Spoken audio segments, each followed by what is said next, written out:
ফাটাফাটি একবারে অনুষ্ঠান বাড়ি থেকে কোনো অংশে কম নেই, এত সুন্দর হয়েছে। নমস্কার বন্ধুরা, শম্পা কিচেন উইথ ভিলেজ ফুডে আপনাদেরকে স্বাগত। প্রতিদিনের মতন আবারও চলে এসেছি একটা রেসিপি নিয়ে। আজকের রেসিপি পুরো জমজমাটি, কারণ বাঙালির তো সব থেকে প্রিয় একটা রেসিপি, এটা না হলে কিন্তু চলে না। আর আজকে বানাবো পুরো অনুষ্ঠান বাড়ির মতন দুধ শুক্তো, সবার কিন্তু প্রিয়।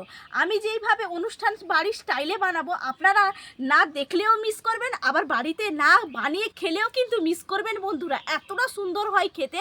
তাই আপনাদের সঙ্গেও শেয়ার করছি। তার জন্য সব কিছু সবজি কিন্তু নিয়ে নিয়েছি, শুধু গাছ থেকে বেগুনটা তুলতে যেতে হবে। চলুন আমি বেগুনটা তুলে নিয়ে আসি আগে।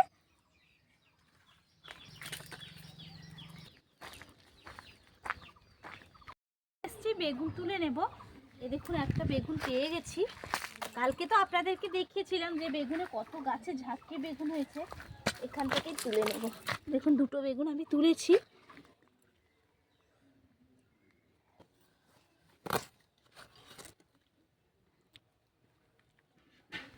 দেখুন এই গাছটা থেকে আর একটা বেগুন তুলে নেব।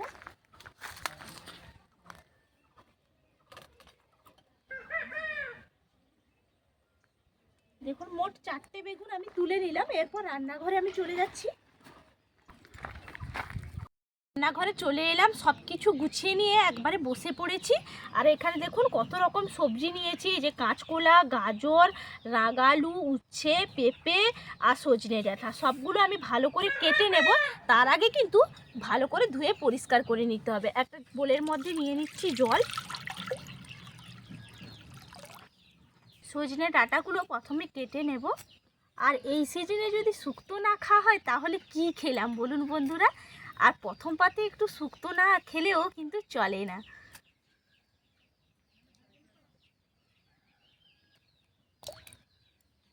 সজনে ডাঁটাটা কেটে নিয়েছি, ভালো করে ধুয়ে নিচ্ছি, তারপর থালার মধ্যে তুলে রেখে দিচ্ছি। বেগুনটাও একইভাবে কেটে নেব।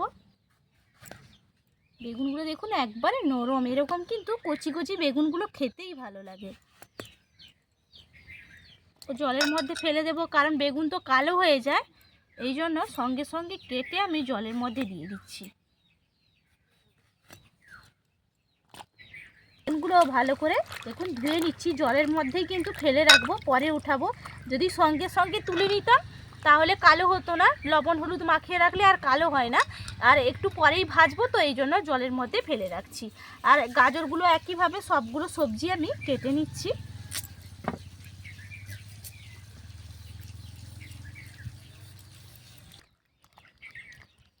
গাজরগুলো দেখুন এইভাবে আমি একটু লম্বা লম্বা করেই কাটছি, দেখতেও ভালো লাগে আর খেতেও কিন্তু ভালো লাগে। দেখুন রাগা আলুটাও আমি ছাড়িয়ে নিলাম, রাগা আলুটাও আমি একইভাবে লম্বা লম্বা করে কেটে নেব।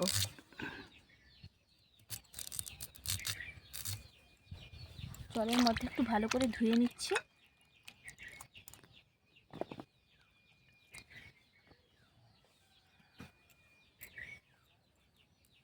দেখুন সব কিছু সবজি কাটার উপরও কিন্তু রান্না নির্ভর করে। যতটা সুন্দর সবজিটা কাটা হবে, সেদ্ধটাও কিন্তু পারফেক্টভাবে হবে, আর খেতেও কিন্তু যেরকম ভালো লাগে, আর দেখতেও কিন্তু সবটা পরিমাপ ভালো হয়।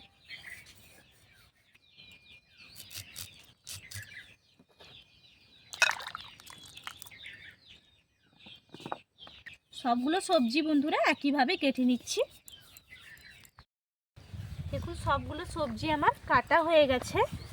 আর সঙ্গে সঙ্গে কিন্তু কাঁচকলার মধ্যে একটা কালো কষ আছে, সেই জন্য সঙ্গে সঙ্গে কেটেই কিন্তু জলের মধ্যে আমি ফেলে দিচ্ছি। আর একটা বন্ধুরা আপনাদেরকে টিপস দিয়ে রাখি, যখন কাঁচকলার তরকারি করবেন বা যে কোনো রান্না করবেন, যদি বাড়িতে ফিটকিরি থাকে তাহলে একটু জলের মধ্যে ফিটকিরি দিয়ে দেবেন, তারপরে কাঁচকলাটা দেবেন, দেখবেন একটু কিন্তু কালো কষ আর হবে না। সেরকম করবেন। আর গা থেকে দেখুন কতটা কালো কষ বেরিয়ে গেছে, দেখতেই পাচ্ছেন আপনারা। যদি বন্ধুরা টিপসটা আমার ভালো লাগে অবশ্যই কমেন্ট করে জানাবেন। সবগুলো সবজি তো কেটে নিয়েছি, এরপর উনুনটা ধরিয়ে নিচ্ছি।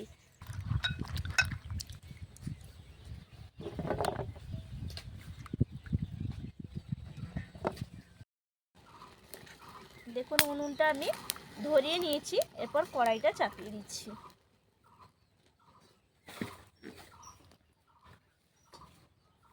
গরম হয়ে গেছে, কড়াইয়ের মধ্যে দিয়ে দিচ্ছি তেল। তেলটা ভালো করে গরম হয়ে গেছে। এরপর সবগুলো সবজি আমি ভেজে নেব। সবগুলো সবজি কিন্তু আমি আলাদা আলাদা করে ভাজবো।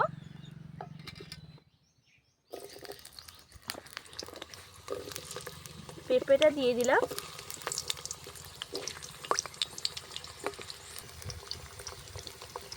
দেখুন পেঁপেটা একটু নাড়াচাড়া করে নিয়েছি। আর এই সময় এর মধ্যে আমি দিয়ে দিচ্ছি হলুদের গুঁড়ি আর দিয়ে দিচ্ছি লবণ। তারপর ভালো করে আরেকটু নাড়িয়ে দিচ্ছি। দেখুন পেঁপেগুলো আমার ভাজা হয়ে গেছে, আমি তুলে নিচ্ছি। আর বন্ধুরা ডুবু তেলে কিন্তু ভাজবেন।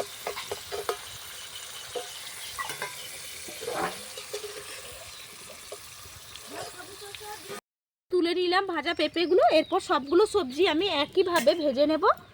এরপর দিয়ে দিচ্ছি গাজর। আলাদা আলাদা করে বন্ধুরা এগুলো ভাজতে হবে, তাহলে খেতে ভালো লাগে। আর ডুবু তেলে ভাজলে কিন্তু এর স্বাদটাই আলাদা হবে।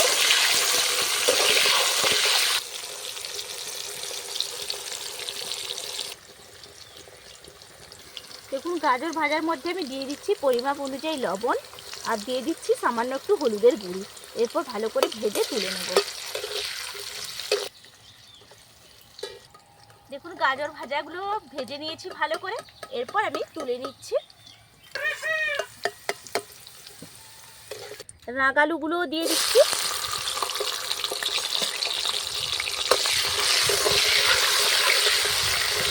একইভাবে লবণ দিয়ে দিলাম আর হলুদ দিয়ে ভেজে নেব। ভাজতে কিন্তু বেশি সময় লাগবে না। আর দেখুন একবার কিন্তু অনেকটাই তেল দিয়েছিলাম বলে সবগুলো সবজি আমার একই তেলে ভাজা হয়ে যাচ্ছে। আর দেখুন এইভাবে দেখুন গাটাও পুড়ছে না, ভাজাও কিন্তু খুব সুন্দরভাবে সুসিদ্ধ হয়ে যাচ্ছে। তুলে নিচ্ছি। সজনে ডাঁটাগুলো ভেজে নেব। সজনে ডাঁটা কিন্তু খুব বেশি ভাজা যাবে না। এই যে কড়াইয়ের মধ্যে দিলাম আর একটু লবণ দিয়ে দেব আর হলুদ দিয়ে শুধু একটু নাড়াচাড়া করে জাস্ট উঠিয়ে নেব। কারণ সজনে ডাঁটা তেলের মধ্যে কিন্তু বেশি ভেজে নিলে শক্ত হয়ে যায়, খেতে কিন্তু একেবারে ভালো লাগে না। এই জন্য অল্প একটু নাড়াচাড়া করে যে সবুজ গন্ধটা চলে গেলে আমি তুলে নেব। দেখুন একবারে হালকা করে নাড়িয়ে চাড়িয়ে তুলে দিলাম। একদম এইভাবে বন্ধুরা রান্নাটা করবেন আর এরকম ভাজবেন কিন্তু, না হলে খেতে ভালো লাগবে না।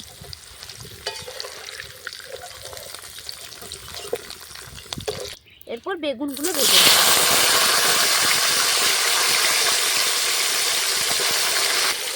লবণ আর হলুদটা দিয়ে দিলাম।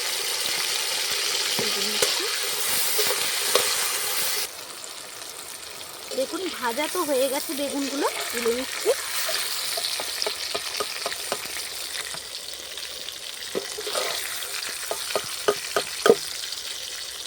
এরপর দিয়ে দিচ্ছি কাঁচকলা।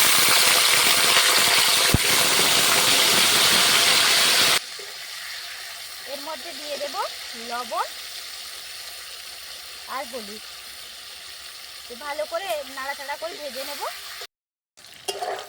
কাঁচকলাটা ভালো করে ভেজে নিয়েছি, তুলে নিচ্ছি।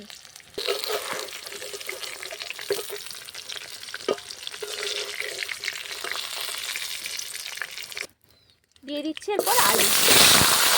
আলুগুলো একইভাবে আমি ভেজে নেব। দিয়ে দিচ্ছি লবণ আর হলুদের গুঁড়ি। একইভাবে নাড়াচাড়া করে ভালো করে ভেজে নেব। দেখুন ভালো করে ভেজে নিয়েছি, তুলে দিচ্ছি। ভেজে নিচ্ছি বড়ি। বড়িটা একটু লাল লাল করে ভেজে নেব।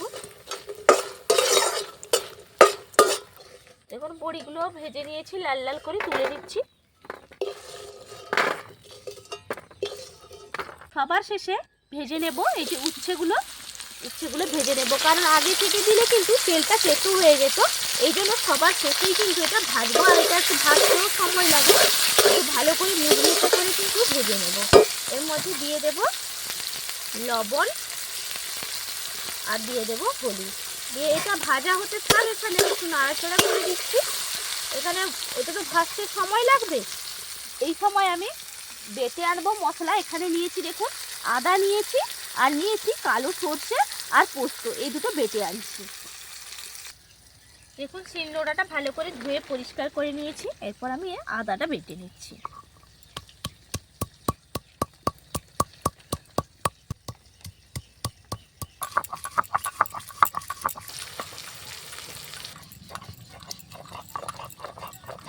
আদাটা বেটে নিয়েছি, বাটির মধ্যে তুলে নিচ্ছি। পোস্ত আর সর্ষে, কালো সর্ষেটা জলের মধ্যে একটু ভিজিয়ে নিয়েছি, দিয়ে দিচ্ছি, বেটে নেব।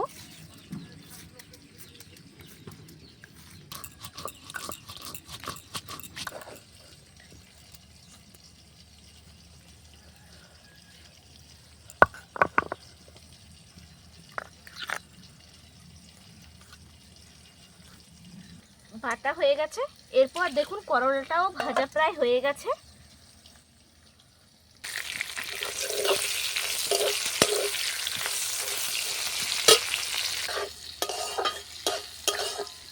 দেখুন ভাজা হয়ে গেছে, পর আমি তুলে নিচ্ছি। পুরো প্রসেসটা দেখালাম, কিছু একটু কিন্তু অংশ বাকিও রাখিনি, সবটাই দেখালাম। আপনারা বন্ধুরা স্কিপ না করে আপনারা দেখে নেবেন, আপনাদের কাছে বিশেষভাবে অনুরোধ রইল। কিছু তো ভেজে একেবারে রেডি করে নিয়েছি, কড়াইটা আবার ধুয়ে পরিষ্কার করে নিয়েছি। কড়াইয়ের মধ্যে দিয়ে দিচ্ছি আবারও তেল, দিয়ে দিচ্ছি এর সঙ্গে ঘি। ঘিটা দিলে আরও একটু ফ্লেভারটা দারুণ হয়, এই জন্য তেলের সঙ্গে অল্প ঘি দিলাম। আর দিয়ে দিচ্ছি তেজপাতা। তেজপাতাটা একটু নাড়িয়ে নিচ্ছি। দিয়ে দেব শুকনো লঙ্কা, যে যেরকম ঝাল খাবেন সেরকম শুকনো লঙ্কাটা দিলাম, দিয়ে ভালো করে নাড়িয়ে নিচ্ছি। দিয়ে দিচ্ছি 5 ফোড়ন।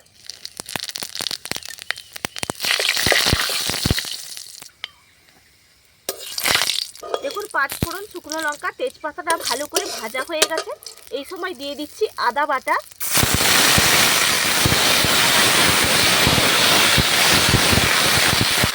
এরপর দিয়ে দিচ্ছি রাঁধুনি। রাঁধুনিটা আপনারা যে কোনো মুদিখানার দোকানে কিন্তু পেয়ে যাবেন। রাঁধুনিটা কিন্তু অবশ্যই দিতে হবে, তাহলে রান্নার একটা টেস্ট অসাধারণ হয়। রাঁধুনিটা দিয়ে একটু নাড়িয়ে নিচ্ছি। দেখুন মশলা একবারে রেডি হয়ে গেছে। আর এখন কিন্তু উনুনের আঁচও একেবারে কম রেখেছি, না হলে মশলাটা পুড়ে যাবে। এরপর দেখুন সবজিগুলো যে সব ভেজে রেখেছিলাম একসঙ্গেই সবগুলো কড়াইয়ের মধ্যে দিয়ে দিচ্ছি।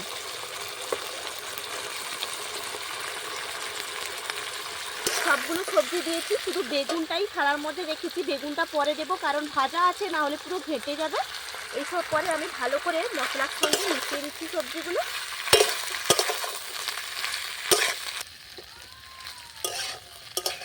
মশলার সঙ্গে মিশিয়ে নিচ্ছি। আর কি দারুণ একটা গন্ধ উঠছে, কারণ রাঁধুনিটা দেওয়া আছে এই জন্য গন্ধ উঠছে। আদা 5 ফোড়ন দারুণ গন্ধ করছে। এরপর দেখুন পোস্ত আর কালো সর্ষেটা যে বেটে এনেছিলাম এর মধ্যে আমি দিয়ে দিচ্ছি। এরপর ভালো করে আবার মিশিয়ে নেব।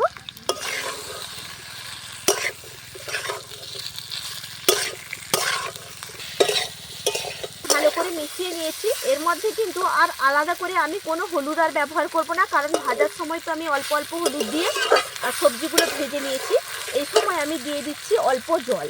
আপনারা চাইলে পুরো কিন্তু এ দিয়েও করতে পারেন, দুধ দিয়ে। আমি একটু অল্প জল দিলাম, কারণ না দিলে কিন্তু অনেকটা তেলের মধ্যে তো ভাজা হয়েছে, দুধটা দিলে শুধু রিচ হয়ে যাবে।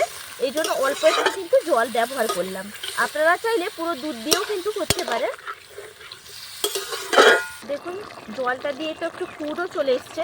এই সময় আমি এর মধ্যে নিয়েছি রাঁধুনি আর জিরে, ভাজা জিরের গুঁড়ি ছিল একসঙ্গে মিশিয়ে নিয়েছি, আর রাঁধুনিটা বেটে নিয়েছিলাম। বাটার রাঁধুনিটাও দেবেন, তাহলে একটা দারুণ টেস্ট হবে। এরপর দিয়ে দিলাম, আবার একটু নাড়িয়ে নেব।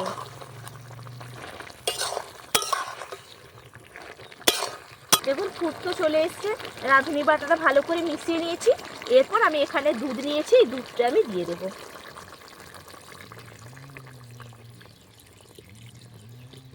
দুধটা দিয়ে দিলাম, এরপর একটু নাড়িয়ে নেব।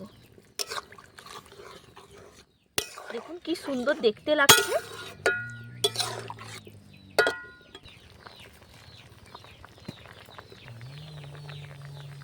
তো রান্নার মধ্যে চলে এসছে, এই সময় আমি দিয়ে দেবো ভাজা বেগুনগুলো যে ভেজে রেখেছিলাম, বেগুন ভাজাগুলো দিয়ে দিচ্ছি। আগে থেকে দিলাম না কারণ ঘেটে যাবে, তাহলে কোনো খুঁজে পাওয়াই যাবে না।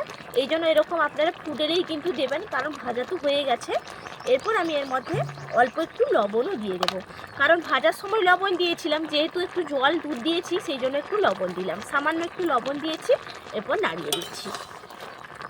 এরপর দিয়ে দিচ্ছি এই যে উচ্ছেগুলো ভেজে রেখেছিলাম, দিয়ে দিচ্ছি ওপর থেকে, দিয়ে একটু নাড়িয়ে দেবো। এটা না দিলে কিন্তু শুক্তো কিন্তু কমপ্লিট না, উচ্ছে না দিলে পুরো কমপ্লিট হবে না। উচ্ছেটাও দিয়ে দিলাম। এরপর দিয়ে দেবো সবার শেষে দিয়ে দিচ্ছি বড়ি। বড়িটাও কিন্তু খুব একটা বেশি ফোটানো যাবে না, কারণ নরম হয়ে গেলে আবার খেতেও ভালো লাগে না বড়ি। এই জন্য 1 মিনিট মতো ফুটিয়ে আমি নামিয়ে নেব। দেখুন একবারে আমার রেডি। এরপর 1 মিনিট ফুটিয়ে নিচ্ছি, তারপর নামিয়ে নিচ্ছি। আগে আমি দিয়ে দিচ্ছি ঘি, একটু ছড়িয়ে দেবো, তাহলে আর একটু খেতে দারুণ লাগবে। আপনাদের কাছে এটা সম্পূর্ণ অপশনাল, আপনারা চাইলে দিতেও পারেন ঘিটা, আবার নাও দিতে পারেন। আমি তবে ঘিটা দিলাম, খেতে ভালো লাগে। এরপর আমি নামিয়ে নিচ্ছি।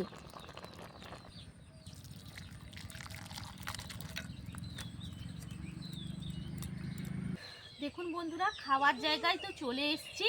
একদম শুক্তো, বাড়িতে অনেক রকম সবজি ছিল, আর তুমি অনেক দিন থেকে বলছিলে শুক্তো খাবে বলে, তাই আজকে দুধ শুক্তো করলাম। আর সঙ্গে গরম গরম অনেক দিন আগে একটা অনুষ্ঠান বাড়িতে গেছিলাম, রান্না ছিল, তার জন্য বললাম আজকে দুধ শুক্তো করো। অনেক দিন হলো খেয়েছিলাম, অনেক দিন আগে, এই জন্য বললাম অনুষ্ঠান বাড়ির মতন একবারে করো। আর সেরকম কিন্তু সেন্টও উঠছে, দেখছি সেন্ট উঠছে, কিন্তু এখনো পর্যন্ত খাওয়া হয়নি। তো তুমি খেয়ে তারপরে বলবে যে অনুষ্ঠান বাড়ির মতো হয়েছে। না, সেন্টই বুঝতে পেরেছি যে সেই রকমই হয়েছে মনে হয়, তো এখনো খাওয়া হয়নি। আগে তুমি খাও তারপরে বলবে, আগে তুমি খাও তারপরে আমি খাবো। আমি তো আগেই খাবো। খেয়ে নাও, তারপর দেখো কেমন। ফাটাফাটি একবারে, অনুষ্ঠান বাড়ি থেকে কোনো অংশে কম নেই, এত সুন্দর হয়েছে। আমি একটু খেয়ে দেখি। আপনাদের দাদা ভাই যেভাবে প্রশংসা করছে, মনে হচ্ছে যেন ভালো হয়েছে। একবার অসাধারণ একটা হয়েছে।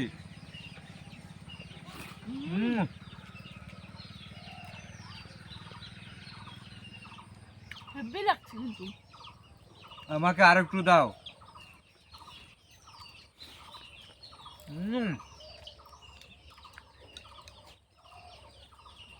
দেখুন আপনার দাদা ভাইকে আবার কিন্তু ডবল দিলাম। আরো ভাত লাগবে। ভাত অলরেডি আছে, তুমি খাও, আমি আবার দেব। আজ আগুল চেটে ভাত খাবো একবারে। এই সময় সত্যি শুক্তো থাকলে আর কিছু কিন্তু কোনো পদ আর প্রয়োজনই হবে না, এক পদ দিয়ে কিন্তু অনায়াসে খাওয়া যাবে। আর ফাঁকা জায়গায় বসেছি, রান্নাঘরটা তো পুরো ফাঁকা জায়গায়, মনে হচ্ছে যেন পিকনিক করছি, এরকম মনে হচ্ছে না বলো? একবারে এক কথা বলতে গেলে পিকনিক চলছে যেন। দারুণ লাগছে, একবারে অসাধারণ একটা রান্না হয়েছে বন্ধুরা। এইভাবে আমি তো কথাই বলতে পারছি না খেতে খেতে। আপনারা এইভাবে বানিয়ে ফেলবেন বাড়িতে। সবাই এই সিজনে না যদি শুক্তো খাই তাহলে আর কি খেলাম, আপনারাও বানাবেন আর বাড়ির সবাইকে খাওয়াবেন, সবাই তো খুশি হবেই। আর আপনারা সবাই ভালো থাকবেন, সবাইকে অসংখ্য অসংখ্য ধন্যবাদ আমার পাশে থাকার জন্য। আর এইভাবে আমার পাশে অবশ্যই বন্ধুরা থাকবেন। পুরোনো বন্ধুদের তো বলার কিছুই নেই, প্রতিদিন আপনারা আছেন। আর যারা নতুন আমার সঙ্গে জয়েন হচ্ছেন, অবশ্যই ভালোবাসা দিয়ে ভালোবাসা কিন্তু পাবেন। অবশ্যই ভালো থাকবেন, সবাই সুস্থ থাকবেন। আবার আপনাদের সঙ্গে আমার পরের রেসিপিতে দেখা হবে বন্ধুরা। টাটা, সবাই ভালো থাকবেন, ধন্যবাদ।